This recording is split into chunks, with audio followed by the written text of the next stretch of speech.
Let's just do it, yo. Break it off, son. Hi guys, my name is Sean. Hello. What's up, Sean? Whether it be 37 Dicks or Kinky Kelly, you guys have always pushed the envelope with what movies can show on television. I know Robert and Eagle and the fat guy and the skinny guy were always less than stellar fans. What's the most over-the-top thing you've had to do on stage or that was shot down that you guys can remember? Well, I'm glad we're starting off with a soft question. Right? Breaking the unknown fans out there. What's the freakiest thing you've ever done, like either on stage or whatever? All right. I once had, Kevin used to have his own little mini film festival in Jersey called Vulgarthon. Yeah, shout out any people here in the Vulgarthon? They're like, no, go home. No, I once had a guy come in and we were signing things for them, and he brought in, and I'm not kidding you, a good, I don't know, 18-inch female pleasure device for me to sign. And I was just like, oh, I'm doing that. So I literally held a Sharpie like this. And I took a picture with him like this. That's like the weirdest. No, wait. I think he asked what the weirdest role you played, right? Because wouldn't it be what you just mentioned, vulgar? Well, vulgar is definitely one of the twisted. Is that what you asked, or am I crazy?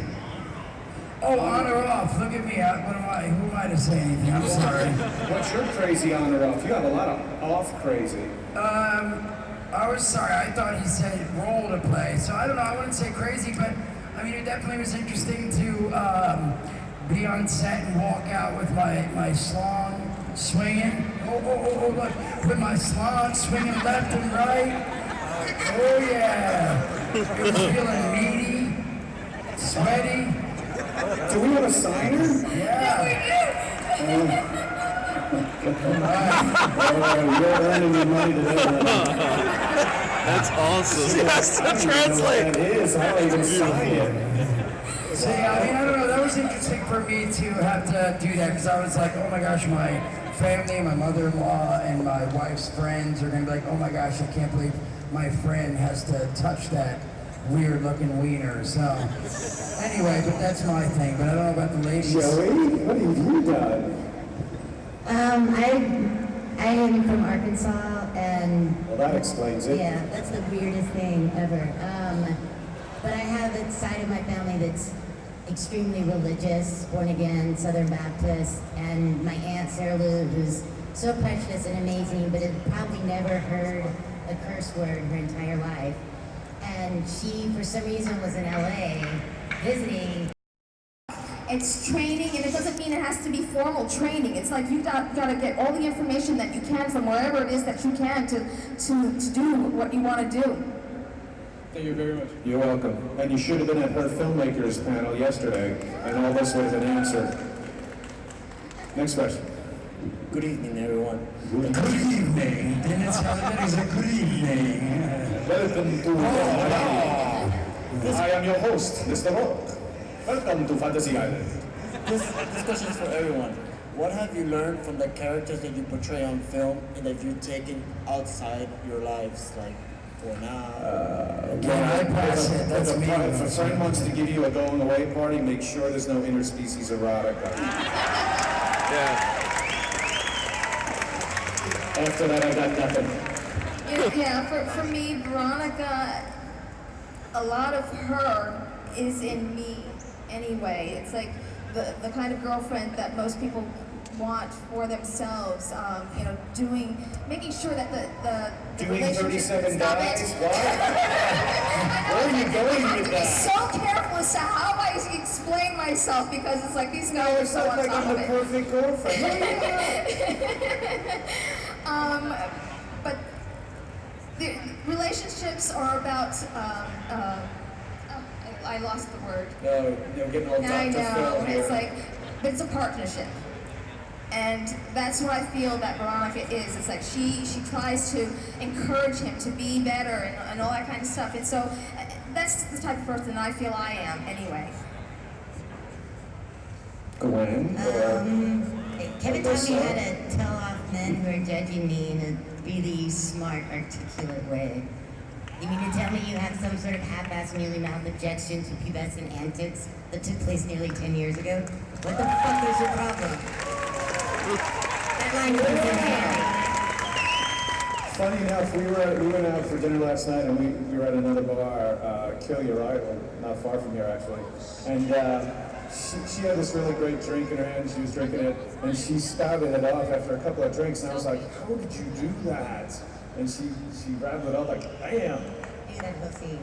It's Kevin's stuff. I mean, Yeah, you love it. And we were shooting that movie in 21 days, so there was no like, I don't know my line time. Oh no. You better know your stuff, and you better know it verbatim. He's very, I'm not going to call him a script Nazi, but he's like a script, like he just needs to keep you in there. And he likes to shoot masters, so Yeah. there's no, you can't like mess up and we'll get it on when we go in for coverage. It's like, you gotta know the entire campaign scene Yeah. by heart. Thank you all. Thank you. Have a wonderful evening, my friend. Hey, how you guys doing? What's What's up? up, bro? So my question is mostly for Jason. So could you explain to me what was going through your mind when you were asked to do the scene in Clerks, where you kind of tuck your privates away and display yourself, if you will? All right. All I was thinking about was when with that scene I'm there, and then Brian and Kevin's wife Jen comes out the side, behind me, and all I kept thinking is if the coat falls, then my yam bags and everything's gonna be sticking out the back. And I didn't care if Brian saw it, because he's seen my wiener and balls. Tons of times. We just did it backstage. Right. So, but I didn't want Kevin's wife to see Jen, and I don't know, because we have it's like a weird, relationship. So I just didn't want her to see. I just would have, so that was really it, honestly. It was that, and at first I was like, oh, I hope my pubic region looks good. I tightened him up and made him all tight and His stuff. biggest concern. Nice. Yeah, because I really wanted it to look nice and I wanted you to be happy, excited. But yeah, I was worried about the movement and stuff, that it might fall out or this would fall. Yeah. So yeah, that was mainly it, because again, it's something I did all the time. Like Kevin would, if me and Kevin were somewhere, it's like we travel somewhere, we're in the hotel, he'd go in the bathroom, he'd come out and shit, and I would just be standing there and I'd be like, what's up, bro? And he'd be like, what are you doing, bro? Anyway, so it wasn't so much me doing that and people seeing or whatever. Again, it was mainly her seeing the back half of it. Or I figured, if I just do one wrong move, it would be like, how's that doing? I didn't want to fall out, so. Yeah. Thank you. Thank you, sir. Kevin, again, tells the story better, is he wrote the script and it was all stuff that I've said or done, and it was sort of my exact personality and how I was as a kid. And when I read it, I was like, I don't think I could do this, bro. And he's like, what do you mean? And I just felt like I couldn't pull it off. Like, they said he's really tight about it, and like how you say things. And the weird thing is, every time, anything he wrote and the stuff that's in there, when I do all that stuff when I was younger, it was just me entertaining myself and being obnoxious, pulling my ball bag out. It wasn't because I'm like, wow, excuse me, this dude's gonna laugh so hard when I pull my bag out.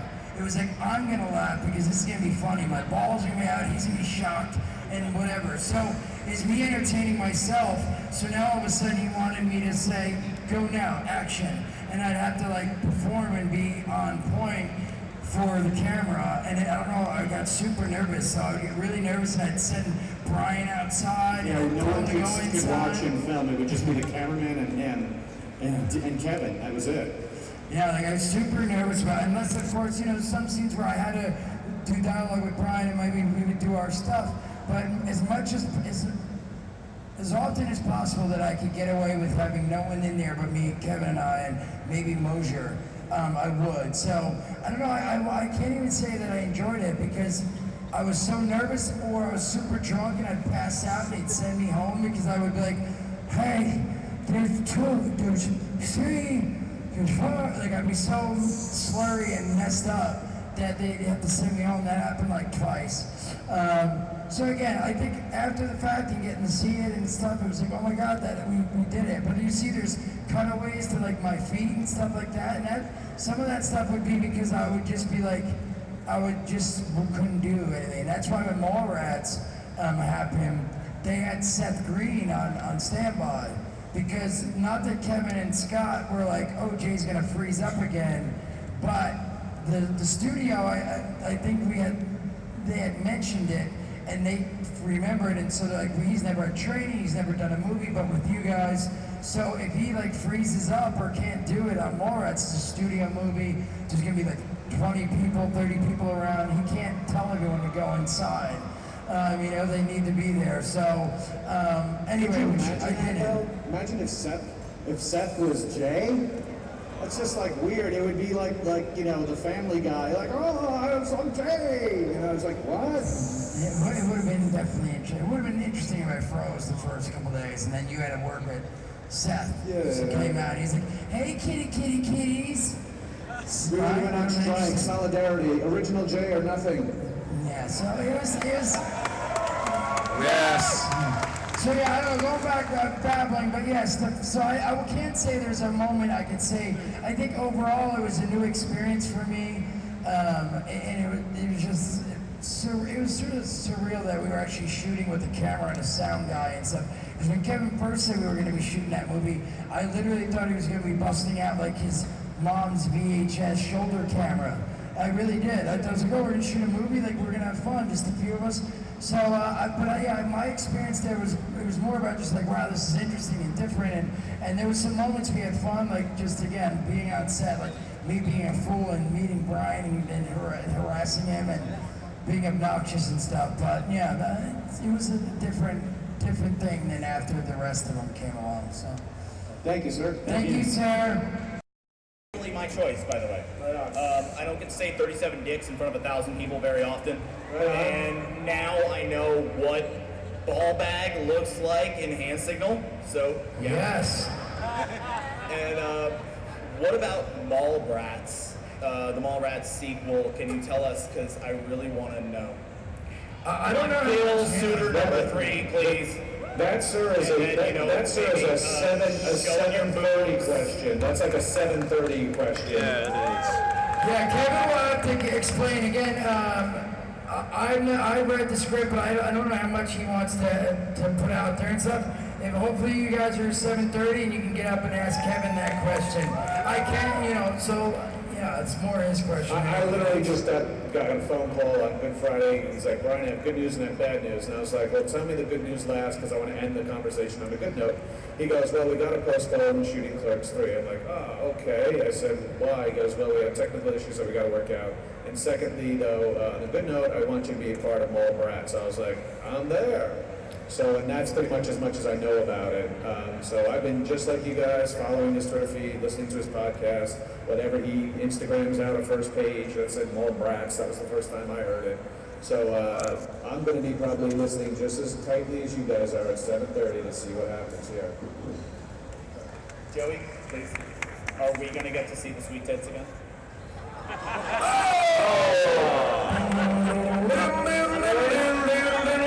a real question, sir. Wow. Her husband's actually in the audience, too. And you know what it looks like, and we can kick her ass without even knowing it. Your honor, my lady. You may have it back. But yeah, you'll see it.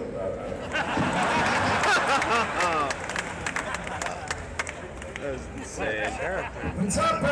What's up? I'm just wanted to say hi to all of you. I'm a big fan, I'm sure we all are, of all Kevin Smith films, and this was for Jay. I just wanted to say real quick, Smoochie Boochies, man! Switch to the news! And that's literally all I have. Yes, sir. Yes. You win the quickest question award. Hey, Jay! Brody man! That's not what you wanted? Yeah, no. Brody man, Stitch! You had it. Well, yo, first and foremost, I just want to say the movies you guys do is incredible. Clerks and Mars are two of my favorite movies of all time. I love those movies. Thank you, Mike. Thank you. I always want to know though, where did you get the idea for Snoochie Boochie and Snoogans, and why do you call Kevin Smith in the movie Lunchbox? Well, he wrote Lunchbox, so he wrote that. It was something he came up with. And as for Snoochie Boochies and all that, I used to say nay all the time when I was younger, me and my friends and shit. I'd be like, yo, you know, I'm gonna touch your mom's booty hole. Nay. Nah, I'm just kidding, nah. It just started off as that being just kidding. I'm not really gonna touch your mom's booty hole, even though you knew that, but I was just kidding. And then it just kept going, nooch, I'm just kidding, nooch, nooch, nooch, and that's really it. It meant just kidding, and now it's transformed. It can mean whatever you want in the moment. It could be like, I'm gonna put my snooch in your booty hole, or you're gonna suck on my snoochy coochies. Yeah, it's like the new word smurf. It's the modern day smurf. You want a smurf? What's up with the smurf, man? I don't like to relate this to the smurfs. I am tired of That's from the other night. I've been hanging around Dana Snyder way too much. Thank you guys. Thank you, sir. Next. Personally talk to all of you. Oh. But instead, let's ask in front of everyone. Have you ever been sexually harassed by any fans? Any of What? you? Oh. He goes, hello. I don't know if you just saw 2 questions ago. She was. Well, do you count everybody who asks if they can be number 38? That's what I want to know. Wow. What about you guys? Oh my God. Oh, I'm gonna plead the fifth on this one. Please do. Yeah. There are a lot of fans who love a film I did called Vulgar. It's gonna be the Some of them are a little too much fans of that movie Vulgar. But yeah, you can be, and here's the thing, because the films that we have done, the associations with the Kevin Smith Film Association, the comfort level of fans to say or ask or just kind of think they can be around us is astoundingly awesome, but at the same time, some people can be astoundingly like weird and say or do or try to do things. I'm just like, all right, bro, you're awesome, but I gotta go. Where's the police? You know, that type of thing. So I have had some sort of I gotta go. I don't. Sexually harassed, does it mean like if someone comes up, grabs my bag? Yes, I knew like do I like it or not like it? I had 60 times this weekend. But yeah, it's harassed if you like it. Someone comes up and squeezes your booty and you like it, is it being sexually harassed? But Yes. it's not really harassment then. It's not. It's your complaint. Now, you didn't go through the training video, did you? No one from HR came down to you? No, I think, you know what, I don't think, no, nothing really so far has bought, like, nothing too weird has happened, like, in that sense, I think. Like, no one's ever, I mean, someone's grabbed my junk and everything, but I don't, it's still out of the place. Someone on film. How are you going to get him to be harassed?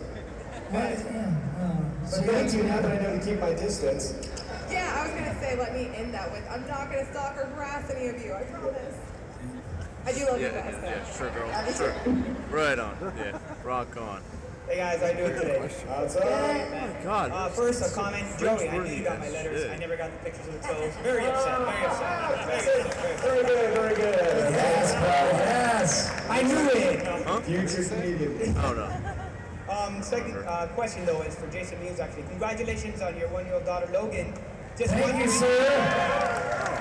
I'm wondering how do you feel that would affect the decisions you make from this point forward in your career and in your life? Do you feel that you have to make better decisions, different decisions maybe?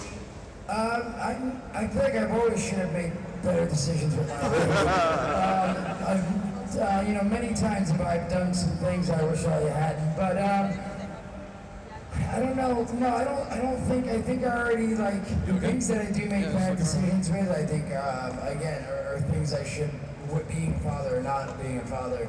I think just more now. I'm just the overwhelming feeling. I'm just so concerned about every day. Like it just seems so scary. Or sleeping. I think the blankets and she's still breathing and stuff. So I just like. I got to be more aware as I feel like I'm I get pretty aware on a normal basis of what my surroundings are and stuff, but I think at home I get a little relaxed and zone out from the TV, and I'll sit around and touch myself and things. So I think a lot of this stuff is stopping now. Like now I'm just more trying to be aware of what she's doing and all that. I'm sure when she starts crawling, it's gonna be a little crazier to follow her. So Well, is that video up? I'm gonna show a picture of my baby. Where is it? This one? Is it this one right here? Can we swap, dude?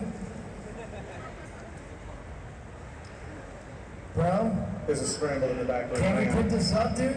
This camera. Oh, that's a fail. Oh, wait, oh. There you go. Yeah, cool. You're a daddy. Yeah! Thank you. That's your amazing life. Oh no. Your amazing life is, keeps everything going happy. Oh, yeah. Thanks for the question. Thank you. For that There's other about 1,000 other people.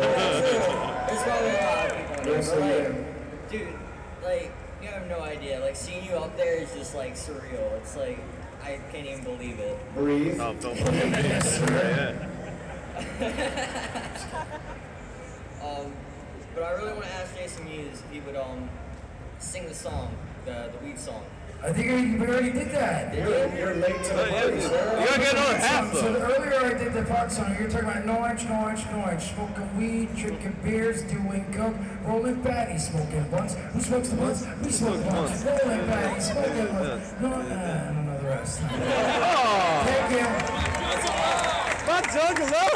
You're late to the party. No, that's $15, little man. Jay, this is- Putting yeah, this shit I remember, in yeah. my I wanted to ask hand. you a question on recovery. Yes. Show them. What's one of your favorite aspects about it? Well, not being sober, you mean, in general. I mean, again, like not waking up in random people's house or chasing. One of the worst things I feel like I used to do is stuff like, say if this was 10 years ago, I'd be at the convention and you were like, yo, bro, you want to do some blow? Like, you could drive me an hour in the middle of Florida where I have no idea where I am and just like sort of take off from everything that I'm doing because all my head was thinking was like free blow. And then I'd wind up in like random places and then I wouldn't know how to get back because that person would fall asleep or pass out or whatever. And just overall everything. And just again, just my health and shit I lost. I remember when Jay and Bob, you noticed I'm like 195 pounds because I was drinking a lot. And then I got home and my mom passed away and I started smoking crack. And then I lost 8 pounds in like 25 days.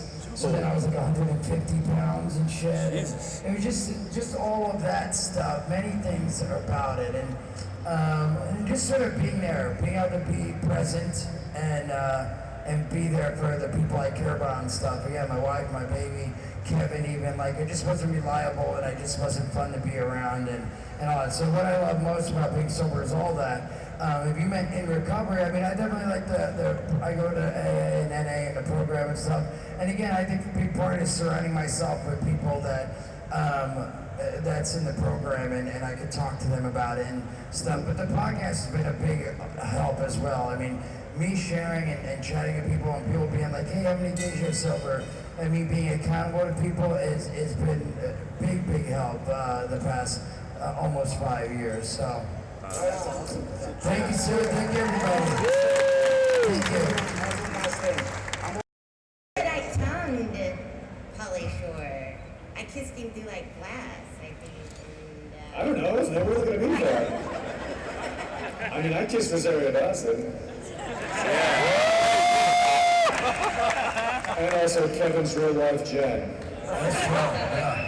That was awkward. It was long. Kevin kept being like, do it again. And she's straddling me on a swing. Oh yeah. So in my head, I'm like, no launch sequence, please. No launch And sequence. sometimes you can't help it, even if you're not. No, excited. it's just your brain. It's just some chemicals. You would get Right, excited. I don't, yeah. Even though you don't want to. Dude, I had a thing of grapes sitting here and I was eating. I was like, oh, that feels good. I was like, oh, I'm at my table. You know what I mean?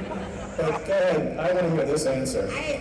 I mean, honestly, this is not, this is a boring answer, but I was dating Kevin when we were shooting Chasing Amy.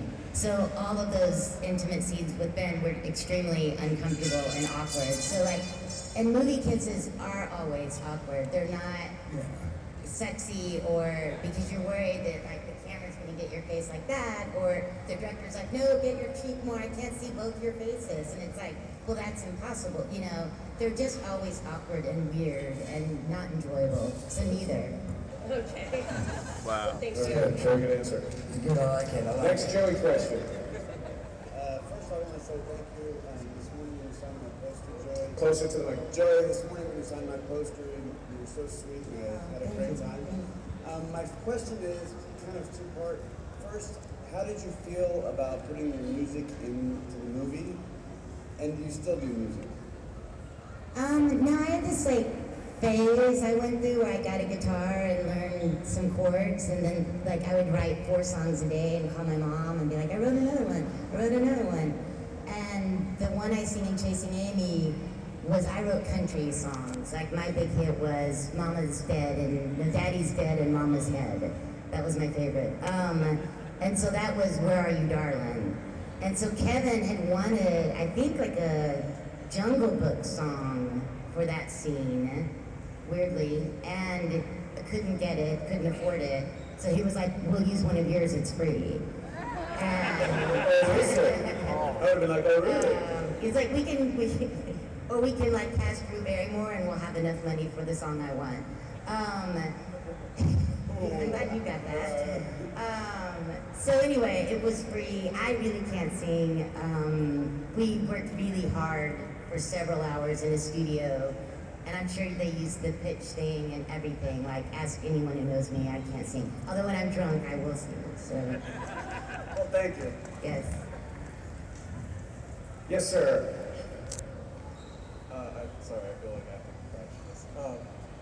I was just wondering if this was a taboo question among actors and stuff, but has there ever been another actor that you were really excited to work with, and then you found out that, I'm trying not to say they were an asshole, but they were very different than what you would expect? It's a good question, bro. Yeah, she's got to go. Everybody, ladies and gentlemen. I got Joey, you're on.